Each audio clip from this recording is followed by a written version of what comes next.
자, 오늘 3월 21일 월요일은 코스피 분위기가 좋지 않습니다. 이제는 이 하락으로 변동성이 멈추고 황금선 위를 유지해줘야 다음 단계가 잘 풀릴 텐데 삼성전자가 발목을 잡는 바람에 다음 단계로 가는 과정이 험난할 것 같습니다. 삼성전자 추세를 보시면 별로 좋지 않습니다. 지금은 앞자리가 바뀌는 7만원이라서 강하게 지지를 해주는 것 같지만 결과로 봤을 때, 현재 상황으로 봤을 때 좋지 않습니다. 제가 제일 싫어하는 차트가 이런 식으로 황금선 아래에 있는 시간이 훨씬 더 긴 차트를 싫어하는데, 단순히 그냥 대충 눈대중으로 보더라도 종가 기준으로 황금선 밑에 있는 날이 훨씬 더 많습니다. 이런 차트는 삼성전자뿐만 아니라 잡주들도 피해야 되는 차트입니다. 코스닥 잡주로 가면은 이런 차트 중에서 거래 정지가 당하는 종목들 정말 많이 찾아볼 수 있는데, 지금 실제로도 거래 정지 당한 종목들 보면은 대부분 이런 차트입니다. 최근에 물론 황금선을 못 지켜줬다고 대형주가 거래 정지가 당한다는 게 아니라 잡주 중에서 거래 정지 당하는 종목들 보면 공통점이 있습니다. 삼성전자 차트는 최근에 72,000원 회복해서 올라왔으면은 추세 전환에 출발이 될 수가 있는데, 추세 전환 시도조차 하지 않고서 다시 내려왔다는 것은 저점이 더 낮아질 수 있다는 것을 뜻할 수가 있습니다. 이게 저점이 어디까지 갈지 모르겠지만 다시는 회복되지 않을 수도 있고, 단기 저점 6만원 중반대까지도 이 자리를 못 지켜줄 경우에는 충분히 빠질 수 있는 자리이기 때문에 경계를 할 수밖에 없습니다. 삼성전자가 이때까지 우리나라 증시를 끌어온 최고의 주식인 것은 변함이 없습니다. 하지만 5만원에 더 안 사던 거를 왜 9만원까지 서로 사려고 했는지 조금만 생각해 본다 하더라도 정상이 아니라는 것을 알 수 있을 겁니다. 삼성전자가 망한다, 앞으로 실적이 안 나온다, 이런 말이 아니라 사람들은 삼성전자의 장기적인 상승을 아주 당연하게 생각하고 있습니다. 나중에 언젠가는 10만원 가겠지, 언젠간 15만원 가겠지, 이런 식으로 생각을 한다는 것인데, 이런 식으로 생각하다가 코스피 장기 투자로 망한 종목이 한두 개가 아닙니다.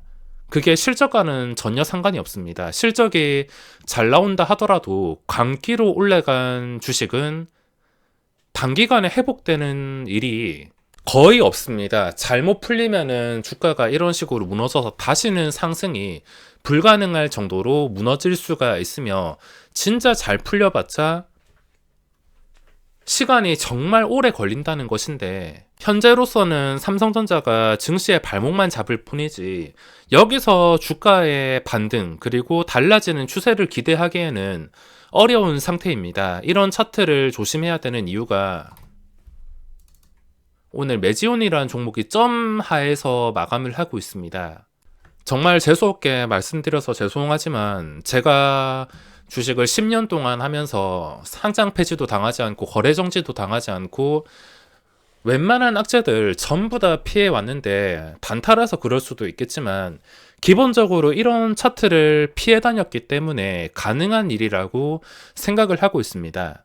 황금선 아래에 있는 시간이 길면 길수록 다 이유가 있는 것입니다. 싸게 살 기회가 아니라, 이런 차트에는 다 이유가 있으며 안 되는 종목들 보면은 그 전에 차트의 공통점을 쉽게 찾아볼 수가 있습니다. 삼성전자가 나중에 10만원 가는 일이 있을 수야 있겠지만 당장에는 어렵고 또 단기간에도 당연히 어렵습니다. 몇 년이 걸릴지도 모르고 다른 코스피 대형주처럼 불가능에 가까워질 수도 있습니다. 다시는 상승하지 못하는 그런 상황에서 그냥 주가가 몇 년간 진짜 힘들게 행보할 수도 있으므로 지금 상태는 별로 좋지가 않습니다. 증시의 발목만 잡지 않으면 좋을 텐데 오늘 증시 상황이 별로 좋진 않습니다. 이제 막 유지를 해줘야 되는 단계인데 다시 이걸 한 방에 아무렇지 않게 깨버린다면 계단식 하락으로 가는 것이기에 현재 황금선 추세를 유지해 주는지 잘 체크를 해줘야 됩니다.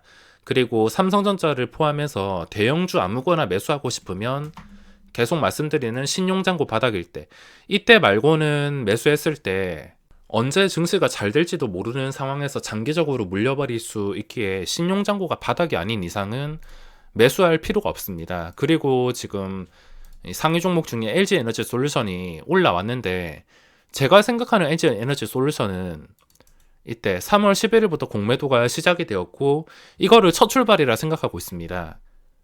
첫 출발일 때 서로 공매도 치려고 난리가 났었는데 그때 가격이 40만원 이상, 41만원부터 시작을 했다 보시면 되는데, 만약에 주가가 이게 기적처럼 잘 돼가지고 반대로 생각해서 황금선을 회복했다, 그럼 유지를 못 해줄 가능성이 더 높습니다.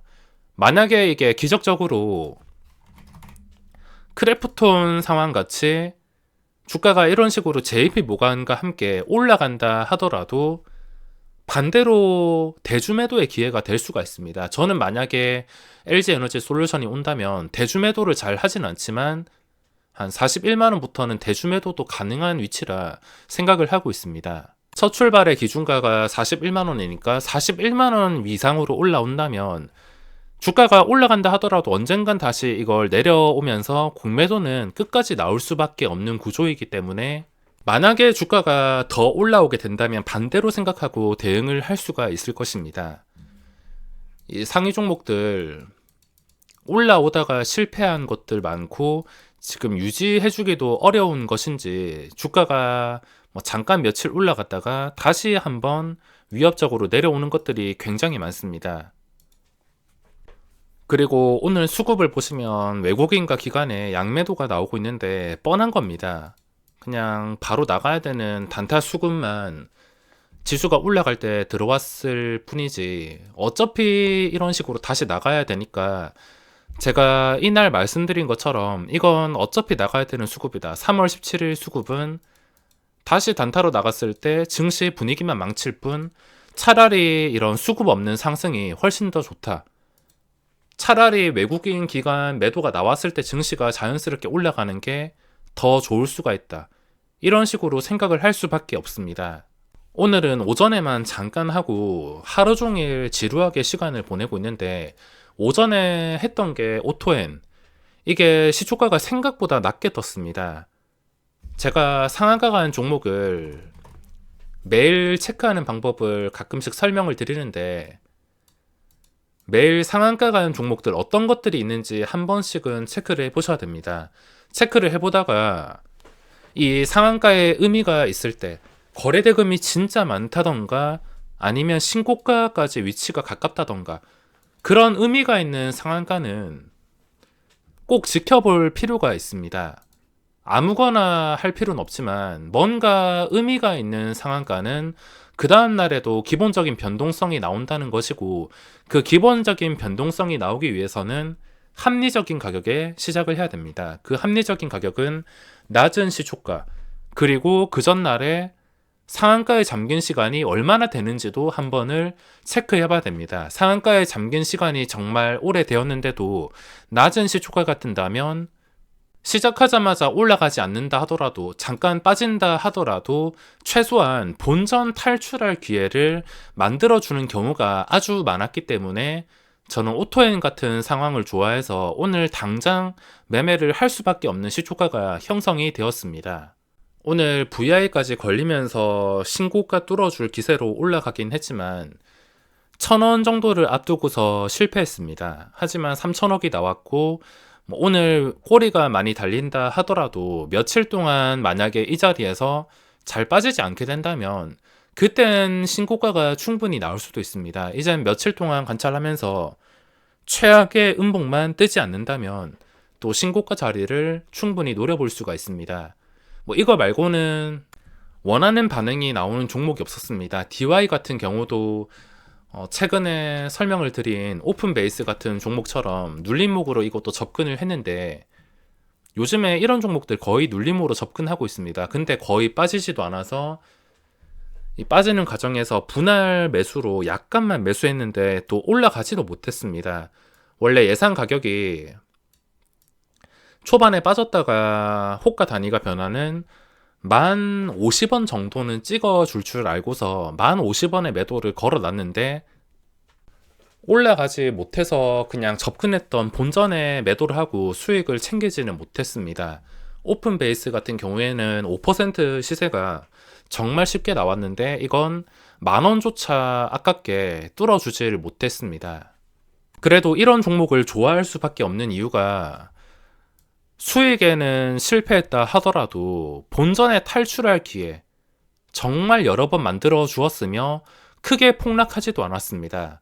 그 전날에 워낙 거래가 많이 나왔기 때문에 이게 일시적으로 방어가 되는 것이라서 거래 대금이 많이 나온 날 다음에는 좀 안전하게 매매를 할 수가 있습니다. 물론 하루 이틀만 안전하지 그 뒤로 제자리로 돌아갈지 아니면 추가 상승이 나올지 거기까지는 알 수가 없습니다. 추가 상승이 나오는 것은 그 상황을 또 보고서 판단을 해야 되는데 거래량이 지금 붙기를 기다리는 종목이 있는데 넥슨GT나 좀 최근에 강했던 종목들이 오전에 거래량이 붙기를 기다리고 있는데 아쉽게 지금 거래량이 붙지 않고 있습니다. 한번 거래량이 붙으면 양봉 떴을 때 그전 고점과 거리가 가까워서 터질 것 같은 느낌이 들긴 하는데 확실한 거래량을 보고 접근하기 위해서 좀 지루하게 기다리는 종목들이 몇 개씩 있습니다. 그리고 대덕전자 같은 경우에는 또 마이너스까지 눌리기를 기다렸는데 초반에는 정신없어서 잡진 못하고 하루 종일 기다렸는데도 거의 눌리지도 않았습니다. 이런 손실을 봤을 때 손실폭이 적은 것을 스윙 매매로 활용할 수가 있는데 또 자리가 괜찮아 보이는 것은 아무리 단타 외국인이 많이 붙었다 하더라도 주가가 쉽게 눌리진 않습니다.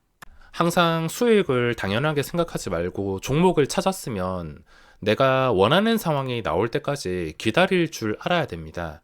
그 기다리는 시간이 너무 힘들어가지고 내동매매를 하는 게 어떻게 보면 당연하긴 하겠지만 그걸 어떤 식으로 조절하고 참냐에 따라서 결과가 갈릴 수밖에 없습니다.